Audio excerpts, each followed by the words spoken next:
General Iqbal করিম ভূঁইয়া তার Facebook ID লাল করলেন। দর্শক, এটি নিয়ে বেশ সামাজিক যোগাযোগ মাধ্যমেও আলোচনা হচ্ছে যে শেখ হাসিনার শাসন আমলের সেনাবাহিনী প্রধান জেনারেল ইকবাল করিম ভূঁইয়া তার ফেসবুক আইডি লাল করলেন।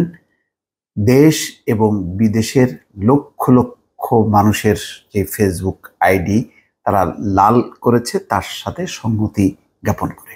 এটি কি ইঙ্গিত দিচ্ছে তা নিয়ে নানা রকম পর্যালোচনা হচ্ছে, নানা কথা বলছে। আমি দর্শক সব কথাগুলো আমি আনছি না, কিন্তু এটি নিঃসন্দেহে একটা ব্যতিক্রমী ঘটনা যে জেনারেল ইকবাল করিম ভূঁইয়া তিনি সার্ভিসে নেই সত্য, কিন্তু তারপরেও তিনি একটি গুরুত্বপূর্ণ দেশের একটি বাহিনীর গুরুত্বপূর্ণ দায়িত্বে ছিলেন, যেই বাহিনীর সাম্প্রতিক আবার কর্মকাণ্ড নিয়ে আলোচনা সমালোচনা হচ্ছে দেশে এবং বিদেশে। এই অবস্থায় তিনি তার ফেসবুক আইডি একেবারে পুরোপুরি লাল করেছেন। দুই অংশ, নিজের ছবির জায়গা এবং তার উপরের অংশ, অর্থাৎ দুই জায়গায় যেখানে একটা গোল চিহ্ন আর একটা হলো চারকোনা চিহ্ন, সমস্ত জায়গায় তিনি দেখুন দর্শক, এই যে এটা, তো এটা নিঃসন্দেহে ইকবাল করিম ভূঁইয়া তার নিজস্ব একটা ইমেজ নতুনভাবে সামনে নিয়ে আসলেন, যেখানে তিনি পরোয়া করলেন না সরকার কি মাইন্ড করলো কি করলো না, বা সরকার সমর্থক যারা রাষ্ট্রীয় শোক পালনের নাম করে যারা কর্মসূচি দিল তাদেরকে তারা হয়তো সমালোচনা করতে পারেন, তারা নানা কটূক্তি করতে পারেন, সেগুলোকে একেবারে পাশ কাটিয়ে দেশের মানুষ, বিদেশে থাকা প্রবাসী মানুষ, এমনকি বিদেশিরা পর্যন্ত তাদের আইডি অনেক জায়গায় যারা বাংলাদেশ সম্পর্কে জানেন তারা তাদের কিন্তু আইডির সেই ওয়ালটা লাল করেছে।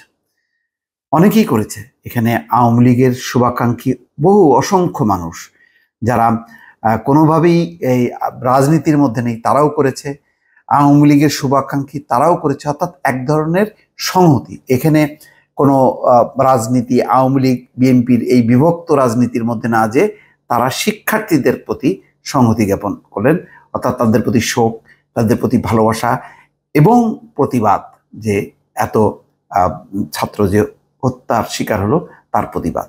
তো এখানে খবরে বলা হচ্ছে গত মঙ্গলবার থেকে লাল রক্তে ছেয়ে গেছে ফেসবুক। কারো আইডিতে প্রবেশ করলে যেমন লাল রং দেখা যাচ্ছে, তেমনি কারো পোস্ট করতে গেলেও চোখে পড়ছে লাল রং। শিক্ষার্থীদের প্রতি সংহতি প্রকাশ করে দেশ বিদেশের লাখ লাখ বাংলাদেশি নিজেদের প্রোফাইল পিকচার পরিবর্তন করে লাল রং ছেটে দিয়েছেন। সাধারণ নাগরিক থেকে শুরু করে নামি দামি অনেক ব্যক্তি, এমনকি বিদেশিরাও এমনটা করেছেন।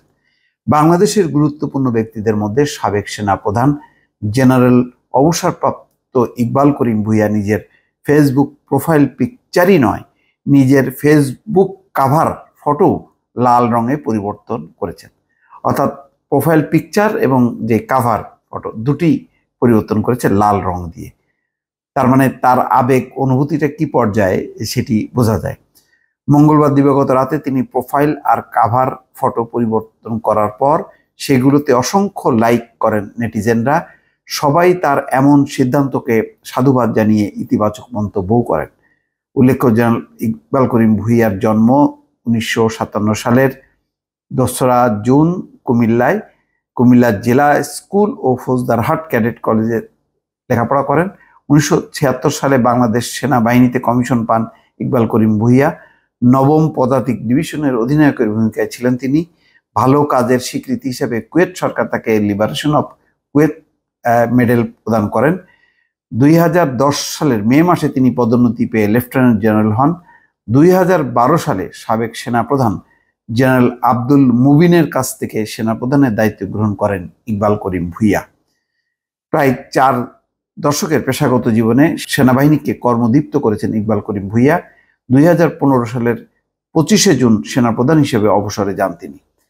তার মানে তার পুরো সময়কালে তিনি কোনো বিতর্কের মধ্যে থাকেননি, একজন পেশাদার সেনা কর্মকর্তা হিসেবে তিনি কাজ করেছেন। কিন্তু এই সময়ের মধ্যেই শেখ হাসিনার শাসন আমল নিয়ে অনেক আলোচনা হয়েছে। 2014 সাল, 2018 সাল, 2024 সালের এই যে ভোটবিহীন নির্বাচনের মধ্য দিয়ে পুরো শাসন ব্যবস্থা বিতর্কিত হয়েছে। এই বিতর্কের মধ্যেও তিনি সেনাপ্রধানের দায়িত্ব পালন করেছেন এবং তারপরেও সাম্প্রতিক যে আন্দোলন, সেই আন্দোলনের ব্যাপারে, শিক্ষার্থীদের আন্দোলনের ব্যাপার সরকার সর্বোচ্চ দমন পীড়ন চালানোর পরেও কিন্তু ইকবাল করিম ভূঁইয়া শিক্ষার্থীদের প্রতি সংহতি জানাতে যে তার ফেসবুক আইডি যে লাল রং করা, এটি সবার দৃষ্টিতে এসছে এবং এর কোনো সুদূর প্রসারী কোনো লক্ষ্য আছে কিনা, এর কোনো রাজনৈতিক কোনো তাৎপর্য আছে কিনা, তা নিয়ে নানা রকম বিশ্লেষণ চলছে সমাজে, রাজনীতিতে, কূটনীতিতে। দর্শক ভালো থাকবেন, আল্লাহ হাফেজ।